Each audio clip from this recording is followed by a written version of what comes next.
भारी बोझ के नीचे दबा जा रहा था। उसे 2 कदम चलना दूभर था। आखिर उसने घोड़े से कहा, भाई घोड़े, थोड़ा सा बोझ तुम ले लो, मैं इतना बोझ लेकर नहीं चल सकता।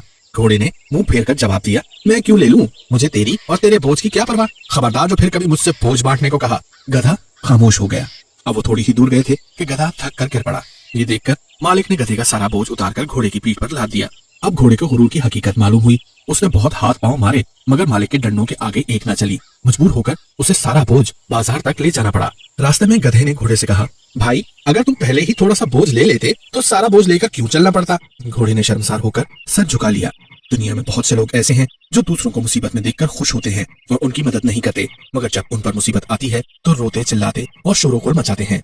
हमें चाहिए कि दुख दर्द में अपने भाइयों का हाथ बटाएं और उनकी मदद करें। ऋषि का जीवन बिता रहे थे। उसी जंगल में एक कबूतर और कबूतरी भी रहते थे, जो अपने बेटे किक्की की वजह से बहुत परेशान थे, क्योंकि उनका बेटा कोई भी चीज शौक से खुश होकर ना खाता। वो हर खाने वाली चीज को जाया कर देता, आधी खाकर आधी फेंक देता।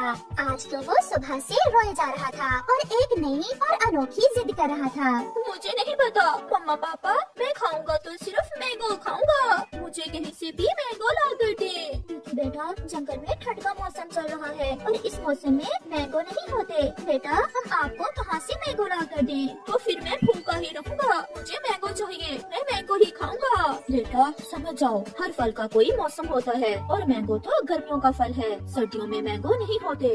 मगर वो छोटा बच्चा कोई बात मानने को तैयार नहीं था। चिड़िया जो कबूतर के पास में ही रहती थी, वो कबूतर के बेटे की रोने की आवाज सुनकर वहाँ आ जाती है। मैं कब से सुन रही हूँ कि बेटा आप क्यों रोए जा रहे हैं? चिड़िया बहन क्या बताऊँ, घर में इतना भोजन है, मीठे फल भी है, मगर किक्की मैंगो खाने की जिद कर रहा है। अब आप ही इसे समझाएं कि इस मौसम में हम इसे मैंगो कहाँ से ला कर दें। चिड़िया बहुत सियानी थी, वो किक्की को सबक देना चाहती थी, इसलिए वो किक्की से कहती है, किक्की बेटा चलो आप मेरे साथ चले, मैं आपको कहीं से मैंगो ढूंढ कर देती हूँ। मगर चिड़िया बहन इस मौसम में। कबूतर भैया आप किक्की को मेरे साथ आने दें, मुझे पूरा विश्वास है किक्की सब समझ जाएगा। फिर चिड़िया किक्की को अपने साथ लेकर जंगल में चली जाती है। थोड़ी दूर बुलबुल का घर था। चिड़िया किक्की को साथ लेकर बुलबुल के घर जाती है। बुलबुल ने चूल्हे पर एक देगची रखी हुई थी और उसमें उसने पानी में एक बेरी का फल डाल रखा था। बुलबुल बहन आप अपने बच्चों के लिए क्या बना रही हैं?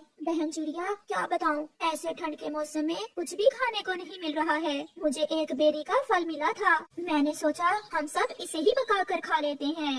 बेरी का फल और वो भी इतने सारे पानी में आप पका रही हैं, वो क्यों आंटी? चिड़िया यही दिखाने के लिए तो उसे यहाँ लेकर आई थी। बेटा हमारे घर में और कुछ भी खाने को नहीं है, मगर हम गरीब पक्षी क्या करें, पेट भी तो भरना है, इसलिए जो भी मिलता है उसे बांट कर खा लेते हैं। किक्की बेटा आपके घर में तो ढेर सारा भोजन है और फिर भी आप अपनी मम्मा और पापा से मैंगो खाने की जिद कर रहे हैं। चलो मैं आपको कुछ और दिखाती हूँ। फिर चिड़िया किक्की को साथ लेकर मिठू तोते के घर जाती है। अब कैसे हैं तोते भैया आप? क्या बताऊँ चिड़िया बहन, मेरे घर में सब कुछ है, भोजन भी है, मगर मैं खा नहीं सकता, मुझे 3 दिन से सख्त बुखार है, डॉक्टर ने कुछ भी खाने पीने से मना कर रखा है। क्यों? वो क्यों मिठू अंकल, आपको डॉक्टर ने खाने से मना क्यों कर रखा है? क्योंकि मैं अगर थोड़ा सा भी कुछ खा लूं तो मेरे पेट में दर्द शुरू हो जाता है, मैं बहुत तकलीफ में हूँ। किक्की बेटा आपके घर में तो कोई भी बीमार नहीं है, आप सब स्वस्थ हो, फिर भी आप भगवान का शुक्र अदा नहीं करते हो। मैंगो नहीं तो क्या हुआ, आपके घर में तो और भी तरह तरह के भोजन हैं, जिन्हें आप खा सकते हो। आप ये सब भूलकर केवल मैंगो खाने की जिद कर रहे हो। किक्की चिड़िया की बात सुनकर खामोश रहता है। फिर चिड़िया किक्की को साथ लेकर थोड़ा आगे जाती है, जहाँ एक टूटे हुए घोंसले में एक कौवा और कौवी बैठे हुए थे। गौरी बहन क्या हो रहा है? क्या बताऊँ चिड़िया, 3 दिन से भूखे हैं, जब से ठंड शुरू हुई है हमें कुछ भी खाने को नहीं मिल रहा। आज भी मैं पूरा जंगल घूम कर आया हूँ, हर तरफ बर्फ ही बर्फ है, कहीं से भी कोई दाना नहीं मिला। किक्की बेटा किसी के पास भोजन थोड़ा है और किसी के पास खाने को कुछ भी नहीं है, कोई बीमार है तो कोई परेशान और एक आप हो कि आपके पास सब कुछ है और फिर भी आप अपने मम्मा और पापा को तंग कर रहे हो। ये सब देखकर किकी रोने लग जाता है। आंटी, मेरी आंखें खुल गई हैं। मैं तो इन सब पक्षियों से बहुत अच्छी जिंदगी गुजार रहा हूँ और फिर भी मैं शुक्र नहीं करता। मैं शर्मिंदा हूँ अपने मम्मा पापा से भी और खुद से भी। प्लीज मुझे घर ले जाएं। हाँ बेटा, मैं यही चाहती थी कि आप ऊपर वाले की दी हुई हर चीज का शुक्र करो और बेमौसम के फल मांगकर अपने मम्मा और पापा को तंग ना करो। फिर चिड़िया किकी को साथ लेकर उसके घर वापस चली जाती है। किकी घर जाकर अपनी मम्मा से कुछ चावल लेकर मजे मजे से खा लेता है, क्योंकि अब उसे भूख भी लग गई थी। मम्मा पापा, सॉरी, आज के बाद मैं आपको कभी तंग नहीं करूँगा, क्योंकि इस जंगल में बहुत से ऐसे पक्षी हैं मैं जिनसे बहुत अच्छी जिंदगी जी रहा हूँ। फिर कबूतर और कबूतरी चिड़िया को धन्यवाद बोलते हैं कि उसने किकी की सोच को बदल दिया था। वो आ गया, मूंगफली बेचने वाली का बेटा, वो आ गया। मम्मा कहती है कोई भी काम छोटा या बड़ा नहीं होता। पक्षी अपने कामों से नहीं बल्कि दूसरे पक्षियों से अपने व्यवहार से पहचाने जाते हैं। जो भी है, मूंगफली बेचना भी कोई काम है। मेरी मम्मा मूंगफली बेचती है और हमारे घर का गुजारा अच्छा हो रहा है। हम मेहनत करते हैं। मेरी मम्मा आपकी मम्मा की तरह दूसरे पक्षियों के घरों से चोरियां नहीं करती। ये सुनकर जग्गू चुप हो जाता है। मेहनत और ईमानदारी से काम करने में कोई शर्म नहीं। मैंने अपनी मम्मा से यही सीखा है। चिड़िया का बेटा कुकू जब भी बाहर जाता तो ऐसी कुछ बातें उसे अक्सर सुनने को मिलती। 1, 2, 3 और 4। अरे ये क्या, आज फिर हर रोज की तरह मेरे पैसे कम हैं। न जाने कौन सा पक्षी हर रोज मुझे चूना लगा जाता है। मम्मा, आप पैसे ध्यान से लिया करें। बेटा, सब पक्षी मेरे जाने वाले ही तो मुझसे मूंगफली लेने आते हैं, फिर मेरे साथ ऐसा कौन कर सकता है? कोई तो है जो आपसे मूंगफली ले जाता है और वो भी बिना पैसे दिए। हाँ, ऐसा तो है। फिर दूसरे रोज चिड़िया फिर से अपने खेत में जाती है और अपने मूंगफली के पौधों से मूंगफली तोड़ती है। वो पक्षियों को गरम गरम मूंगफली भून कर देती। उसी कारण चिड़िया की मूंगफली हाथों हाथ ही बिक जाती। मुझे जल्दी जल्दी से 100 रुपए की मूंगफली दे दें। चिड़िया, मुझे कहीं जाना है। इतनी भी क्या जल्दी है? गोरी बहन, ये ले, मैंने थोड़ी सी ज्यादा ही डाल दी है। गोरी कौवी मूंगफली ले लेती है और फिर रोज की तरह चिड़िया को बातों में लगाती है। चिड़िया, छुट्टियाँ कब खत्म हो रही है सर्दियों की? कुकू बता रहा था कि 1-2 दिन में स्कूल खुल जाएंगे। ठंड भी बहुत है। मैं तो जग्गू को ठंड के दिनों में स्कूल नहीं भेजूंगी। कबूतर भी उड़ता हुआ आता है। चिड़िया, मेरी बहन आई हुई है। मुझे 50 रुपए की गरम गरम मूंगफली दे दें। जैसे ही कबूतर आता है, गोरी कौवी बिना पैसे दिए जल्दी से वहाँ से चली जाती है और चिड़िया को पता ही नहीं चलता।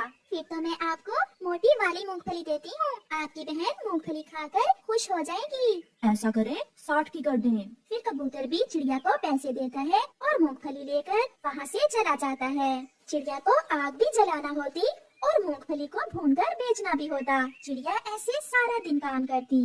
मम्मा लाए, मैं पैसे गिन देता हूँ। मैंने आज का बहुत ध्यान से किया था। मुझे पूरा विश्वास है कि आज पैसे पूरे ही होंगे। मम्मा, ये तो 120 रुपए हैं। ऐसा कैसे हो सकता है? 100 रुपए की मूंगफली तो मुझसे गोरी ने ली और फिर 60 की कबूतर ने।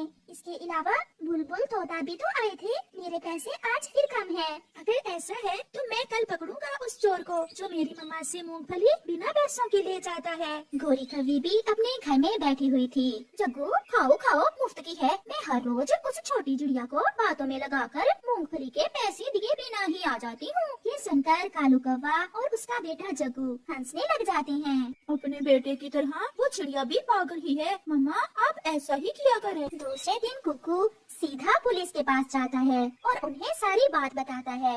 अच्छा, तो ये बात है। मैं जाता हूँ आपके साथ और आज पकड़ते हैं उसे। कौन है वो चोर? फिर कुकू पुलिस को साथ लेकर अपनी मम्मा से थोड़ी दूर छुपकर बैठ जाता है। पक्षी आते हैं और मूंगफली लेते हैं और पैसे देते हैं। अभी तक तो सारे ही पक्षी पैसे देकर जा रहे हैं। आखिर वो कौन है? शाम तक जो भी होगा वो पकड़ा जाएगा। फिर थोड़ी देर बाद गोरी कौवी जग्गू को साथ लेकर आती है। चिड़िया, मुझे 100 रुपए की मूंगफली तो देना। आज मूंगफली पहले से ज्यादा स्वादिष्ट है। गौरी बहन ये ले। चिड़िया चिड़िया, मैं अपनी माँ के पास जा रही हूँ। मेरी माँ मूंगफली वाले लड्डू बहुत स्वादिष्ट बनाती है। मैं अपनी माँ के हाथों के लड्डू खाने जा रही हूँ। मूंगफली वाले लड्डू तो मेरी माँ भी बहुत स्वादिष्ट बनाया करती थी। मुझे आज तक उन लड्डुओं का स्वाद याद है। चिड़िया आग थोड़ी काम करो, तुम्हारी मूंगफली जल रही है। फिर तोता भी वहाँ आ जाता है। तोते को देखकर गौरी जग्गू को इशारा करती है और वो बिना पैसे दिए ही वहाँ से उड़ती है। पकड़ी गई, वो कभी बिना पैसे दिए ही जा रही है। पुलिस उसे पकड़ो, उसे पकड़ो। फिर पुलिस जल्दी से गौरी को पकड़ लेती है। तो ये तुम हो जो हर रोज चिड़िया को चूना लगा जाती हो। ना नहीं, मैंने तो ऐसा नहीं किया। ये तो जेल जाकर ही बताऊंगा। फिर पुलिस गौरी को जेल ले जाती है और जग्गू वहाँ से घर भाग जाता है। मामा, मैं ना कहता था कोई तो है जो आपको बिना पैसे दिए ही मूंगफली ले जाता है। तो ये गौरी कव्वी थी। अब पता चलेगा इसे। जेल की हवा खाकर सीधी हो जाएगी। ऐसे गौरी कव्वी को चोरी की सजा मिलती है। देखा प्यारे दोस्तों, चोर कितना भी होशियार हो, एक ना एक